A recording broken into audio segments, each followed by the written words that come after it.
Do you ever sit around and think, am I screwing up my kids? I think it's maybe every parent's fear. And honestly, I'm going to be pretty real with you. Yes, you are. And yes, so am I. But we're all human. We're imperfect. We're sinners. It's to be expected, right? Like none of us can go through this life as a parent and expect that our kids would come out without any woundings from us. I don't think that's possible in some way, shape, or form. But the really, really good news is that we have a Redeemer and we have villages that make up for our imperfections and people in our lives that help guide us. And with all that being said, I think that it's really important to take ownership when we can and break things off generationally and create new legacies whenever possible. My husband and I, we are in a 2-year course through something called Freedom House Ministry. And if anyone listening is in the Chicagoland area, it is an amazing school. It will change your life. I pretty much can guarantee you that. And it really teaches you prayer counseling and inner healing. And it has changed our lives. It helps me to see people and situations through a whole different lens. And the tools that we've learned, they have been great for working with our patients or our clients to help them to learn how to really heal. Anyway, we're going through this school learning about things like bitter roots and expectations and unmet needs in our lives and unforgiveness and all these things. It's so valuable to learn. And I'm sitting here thinking, gosh, I have done this thing to my kid that we're learning about, or this thing, and I've created some of these same issues. I'm passing things on that I don't want to be passing on. And then, all that mom guilt comes in. So we're sitting here at the beginning of this class like, oh my gosh, I wish I would have heard this years ago. But the most valuable thing I've learned, so if you're hearing this too and you're like, oh goodness, what am I doing? The most valuable thing that I have learned through all of our training so far is the power of repenting and saying sorry to my kids and talking through my sin and leading them through a process of forgiveness, hopefully, and showing them that I'm human. I think it's so powerful and so simple. So I say all of that up front because when we talk about our health legacy, this can bring up some feelings of guilt or shame or regret. But I truly believe that all situations can be redeemed and healed through Christ. And we have access to that. So don't forget that. So listen to this episode, decide where you stand and how it lands for you. And remember that if you feel like you're stuck in the middle of something messy, you can totally turn it around. Hey, welcome to the Kingdom Fit Moms podcast, where we believe that you can go on a journey to lose weight for the last time. I know you've tried all the things and you may not believe me yet, but when you do weight loss the Kingdom Fit Moms way, everything changes. You're in the right place if weight is constantly on your mind, you're confused about food, you're missing out on memories, and maybe even putting your dreams off for another day because this weight struggle is no joke. We're a community and we're on a mission to invite God into this weight loss journey so you can shed the burden and shine your light. I want you to start living and believing in the version of yourself that heaven sees. Let's get started.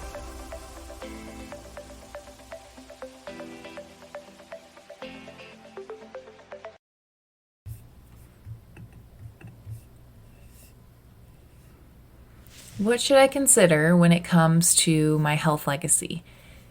First of all, I want you to think about what's already in your generational line when it comes to health or when it comes to the weight struggle. So the word health means a state of being free from illness or injury. So think about what is already running through your bloodline, health-wise or disease-wise, or even with the struggle with weight. And then that word legacy is the long-lasting impact of particular events, actions, etc., that took place in the past or of a person's life. So thinking about what trends are you noticing from generation to generation when it comes to health? Maybe it's really good. Maybe it's not. Maybe it's so-so. Maybe you've noticed some things that we'll talk about. And so I want you to really consider what's already going on. And I also want you to consider how, and maybe you've never thought of this before, but how does your way of living affect not only your kids, but it can work its way down for generations to your great, great, great, great grandkids.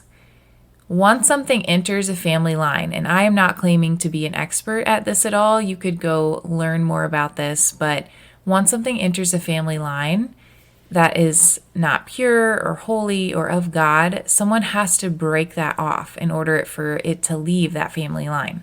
And there are lots of schools of thought on this, but I think in general, it's just good to consider that. Consider your faith. Who was the person in your family, maybe generations past, who was the first Christian? Do you know who that was? Maybe it was you. Maybe it was your mom or dad or your grandma. What other legacies go throughout your family?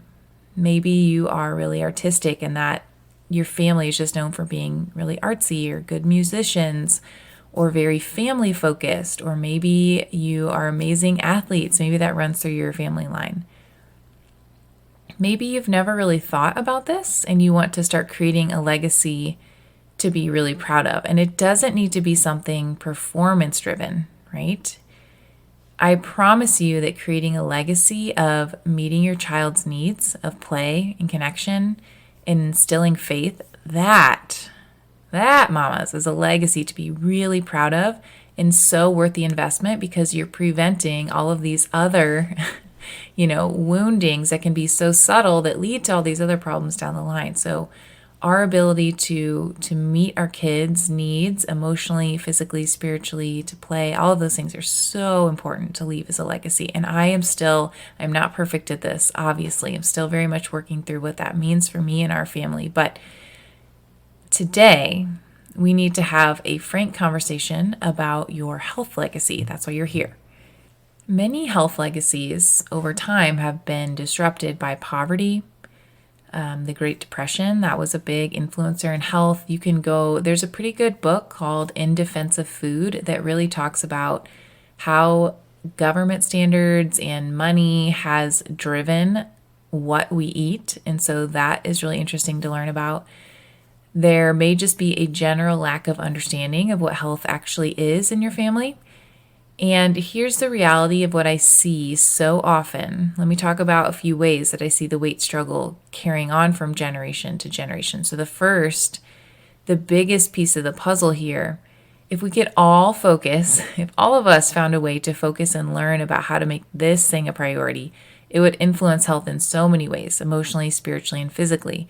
But the thing that we have to focus on is healing wounds from the past, releasing forgiveness, understanding lies that have been spoken over us and renouncing those lies, and ultimately learning to walk in true identity. A lot of us have heard this, but we have to understand this at our core, understanding what the Bible says about me, believing it, walking in that truth with faith. And if I'm not, then we have to figure out why. If this thing alone is the focus of the legacy that we leave, it will heal so many problems with weight. And here's why. In the majority of cases I see with my clients, food has become a coping mechanism. Maybe it's for stress or sadness or comfort.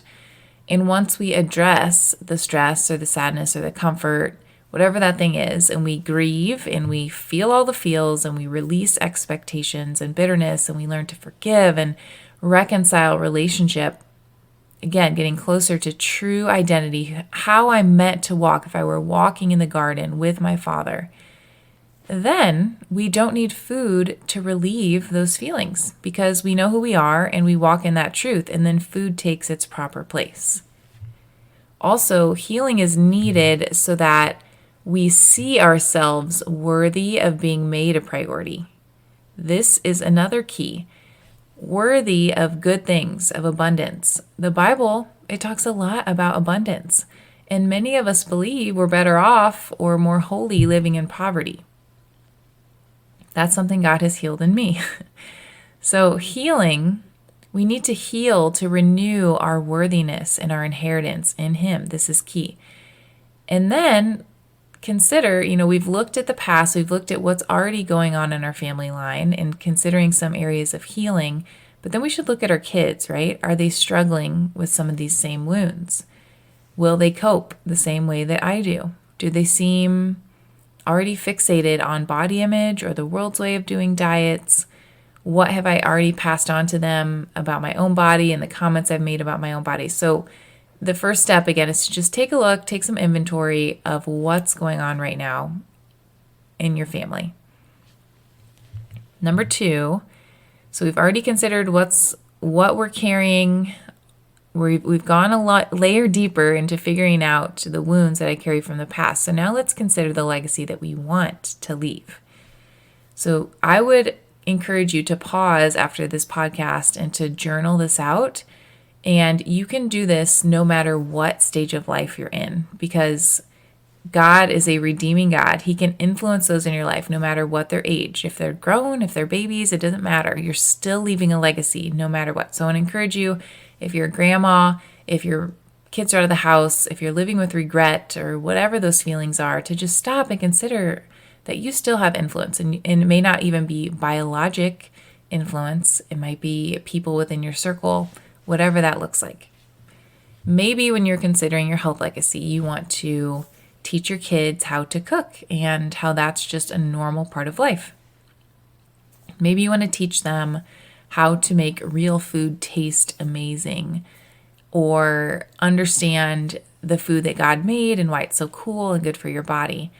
Maybe you want to teach your kids to speak life over their body, no matter the shape and size. And also, maybe you want to start doing this for yourself, because that's where they will really learn it, right?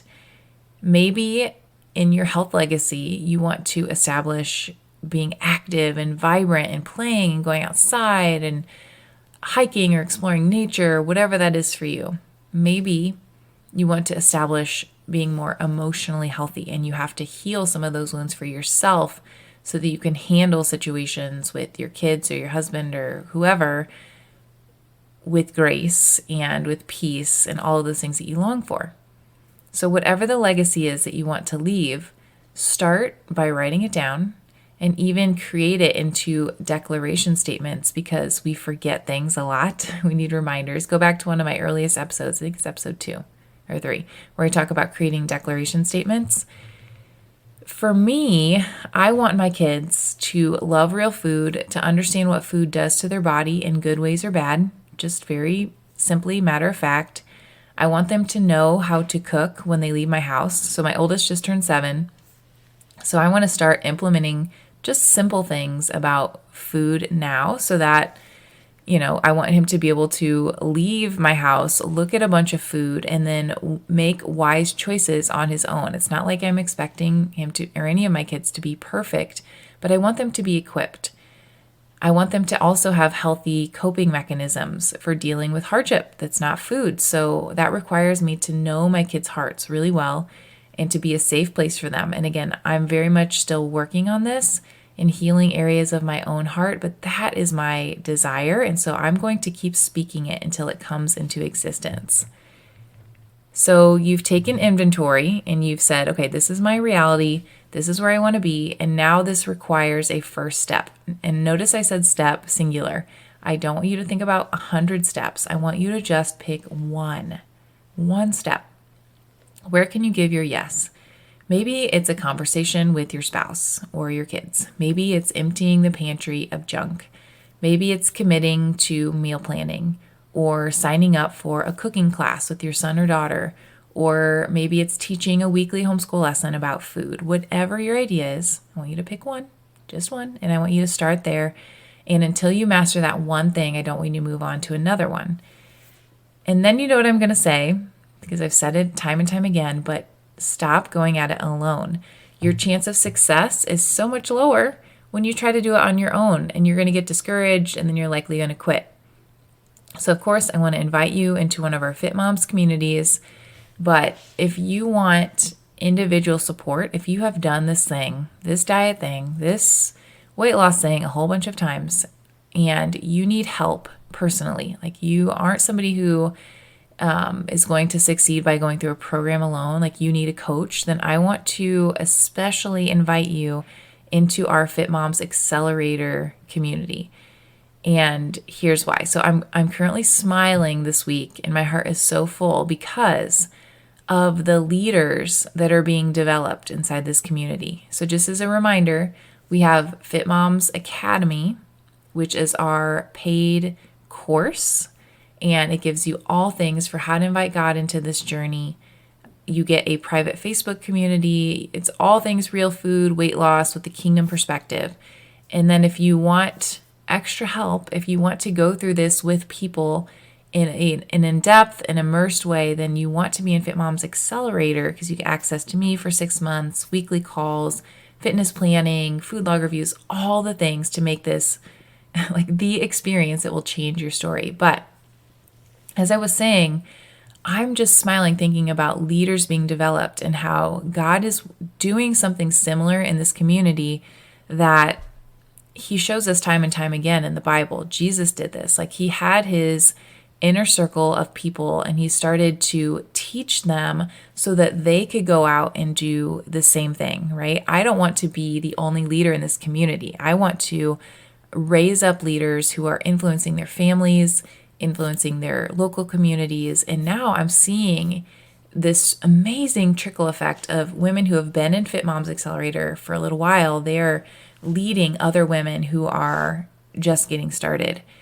And, just some examples. We have Fit Moms who are going from mostly sitting to literally being a runner and then posting it in our community. And we have Fit Moms who are signing up for new workout challenges to see what their body can do and breaking off limiting beliefs, breaking off fear, getting real and vulnerable.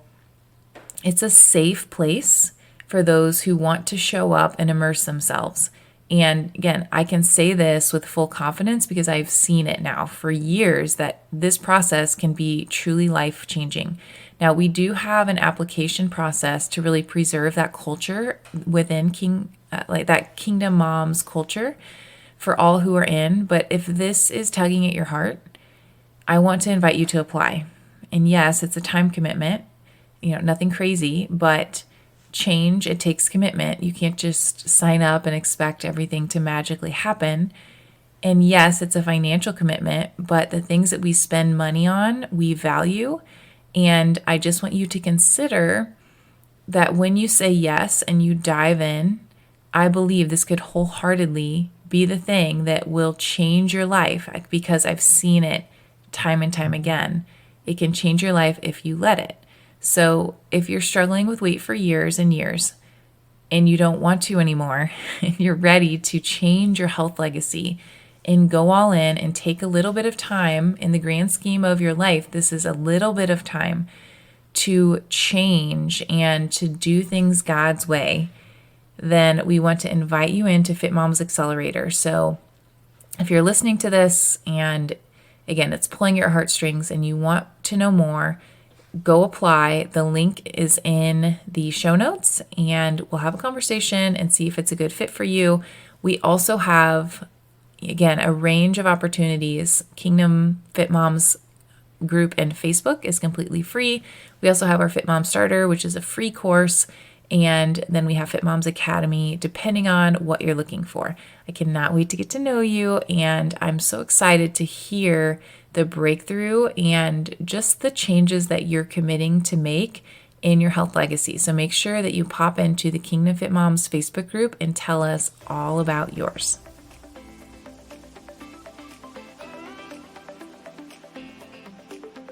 Okay, you guys know I love talking about real food, and I think that there's so much value in restoring the glory of God in real food so that we can break off the enemy schemes and start to see things the way that God sees them.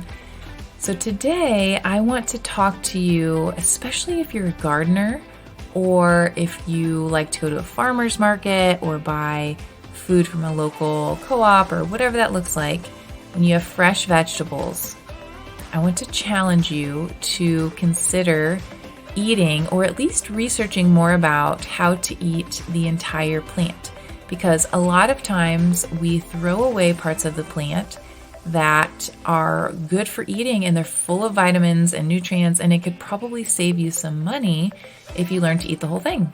We have just, myself included, been so accustomed to just eating the quote unquote good parts of the plant, and we're probably missing out. So, I've been gardening this summer and really looking into how can I use these leaves, what part of this plant is edible, and most of the time the entire plant in a lot of cases is edible, depending on what you're growing. So you probably know, like an onion, you can eat the whole plant, but I want you to look into how you can even consume this skin of the onion. So I have been specifically with carrots. I don't know if you ever have pulled a carrot out of the ground or seen the entire carrot from a farmer's market or wherever. There is a lovely stem and leaves, and I don't know if you ever smelled those leaves, but they smell really fresh and delicious. And so I have been intentionally trying to use the entire plant and researching how to do that. So let's talk about carrots.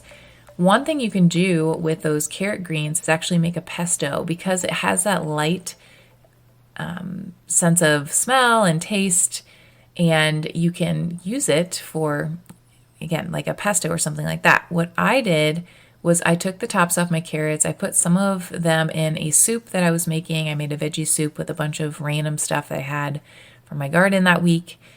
But you can save them and freeze them for smoothies, for future soups. And honestly, when you freeze the greens for a smoothie, they have a better texture in your smoothie. So just another tip for you. And again, you don't have to buy in the winter. If you start saving them now, you don't have to buy extra spinach or kale or whatever you like to put in your smoothie, because you'll already have them in the fridge. It can last for 6-8 months. So I'm pretty excited about that. But the greens are really packed with vitamins and minerals. And if you really don't want to eat them, you could also use them for compost. So use the entire plant. That is my point with this. Explore it. So next time you have a vegetable, look up what to do with broccoli leaves or even the peel of oranges. A little hint, you can even eat that or consume it. Beet leaves and stems. I have been taking the stems of beets and carrots and chopping them up. And because they have a little bit rougher texture, I will saute them and use them in a stir fry. So hopefully you feel encouraged to go out and learn more about how you can eat the entire plant.